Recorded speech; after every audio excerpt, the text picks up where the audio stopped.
AHY atau Agus Harimurti Yudhoyono versus Gibran Raka Buming Raka. Putra dari Presiden kelima SBY, Pak Susilo Bambang Yudhoyono versus putra dari Presiden ketujuh Jokowi, Pak Joko Widodo.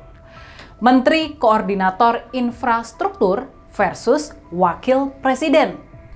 Ketua Umum Partai Demokrat versus politisi tidak berpartai.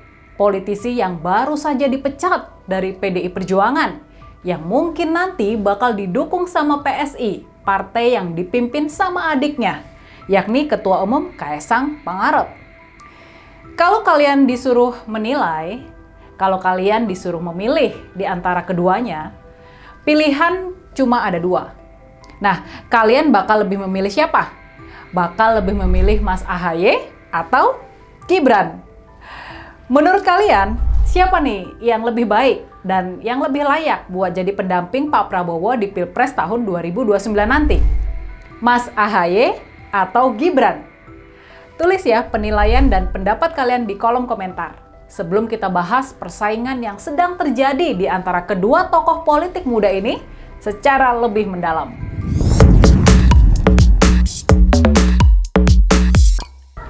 Kabar yang mulai santer itu, kabar kalau Pak Prabowo, Presiden Prabowo, lebih memilih Mas AHY dibandingkan Gibran.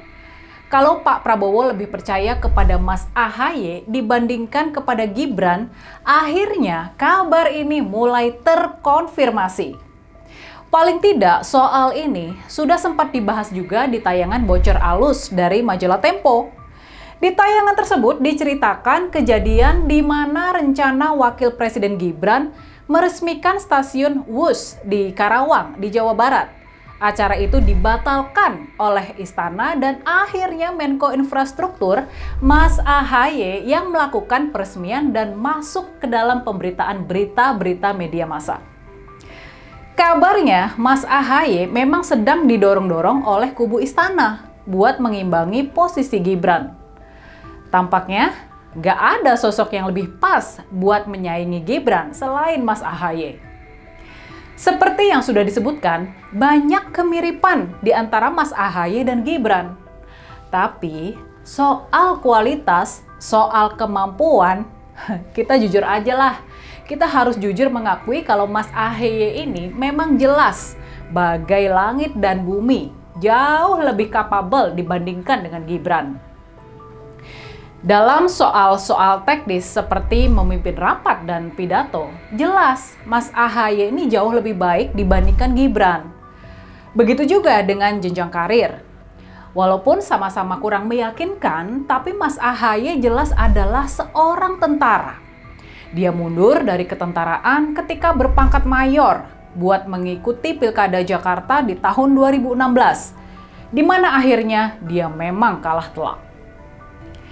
Jadi, walaupun pangkatnya di ketentaraan tidak tinggi, hanya setingkat mayor, tapi kita paham itu disebabkan Mas AHY memang memilih mundur karena diminta oleh orang tuanya maju di Pilkada Jakarta.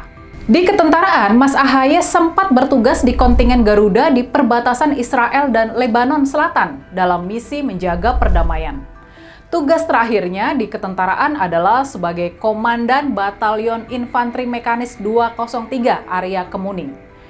Ini kabarnya jabatan yang mengindikasikan kemampuan yang memang mumpuni. Kalau kita bandingkan dengan karir militer Mas AHY, sangat jelas kalau karir profesional Gibran memang nggak ada apa-apanya. Sama sekali nggak ada apa-apanya. Dia memang sempat jadi wali kota Solo di tahun 2020.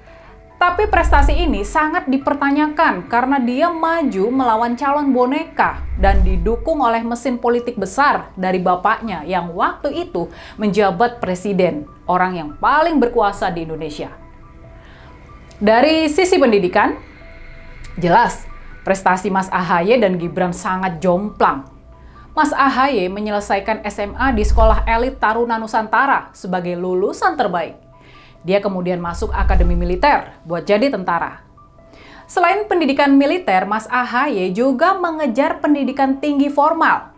Dia meraih gelar Master of Science in Strategic Studies dari Nanyang Technological University di Singapura pada tahun 2006. Terus dia juga mendapatkan gelar Master in Public Administration dari Harvard University di Amerika Serikat pada tahun 2010. Soal pendidikan Gibran, sebaiknya kita nggak perlu bahas lah ya. Kita nggak paham juga bagaimana sebetulnya jejak pendidikan dari Gibran ini. Yang pasti dia tidak pernah sekolah atau kuliah di lembaga-lembaga pendidikan kenamaan.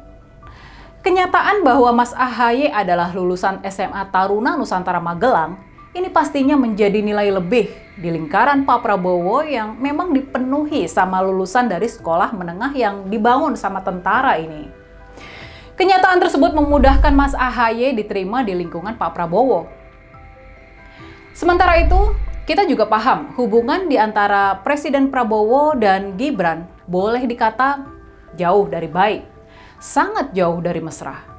Paling tidak, sejak mencuatnya skandal Fufu Fafa dengan penghinaan kejamnya kepada Pak Prabowo dan keluarga, bisa dipahami kalau Pak Prabowo dan lingkarannya sama sekali nggak percaya sama Gibran. Nggak ada kepercayaan dari Pak Prabowo kepada Gibran. Jadi, bisa dipahami ya kalau Pak Prabowo lebih percaya kepada Mas AHY dibandingkan kepada Gibran. Bisa dipahami kalau Pak Prabowo lebih menyukai dan mendukung Mas AHY dibanding oleh Gibran. Jadi, sampai di sini gimana nih kalau menurut kalian? Menurut kalian siapa yang lebih berpeluang buat mendampingi Pak Prabowo seandainya dia maju lagi di tahun 2029 nanti? Siapa yang lebih potensial didorong oleh Pak Prabowo buat jadi pasangan duetnya nanti? Lalu, dengan mulai mengorbitnya Mas AHY, dengan mulai naiknya penampilan dan nama Mas AHY, gimana dengan nasib Gibran? Gimana dengan nasib karir politik Gibran ke depan? Ayo kita diskusi di kolom komentar. Sewaktu saya jumpa dengan Pak SBY di Pacitan, saya menyampaikan ke Pak SBY, Saudara Agus Harimurti memang adalah putra biologis Bapak. Tapi bagi saya, Saudara AHY adalah aset bangsa Indonesia.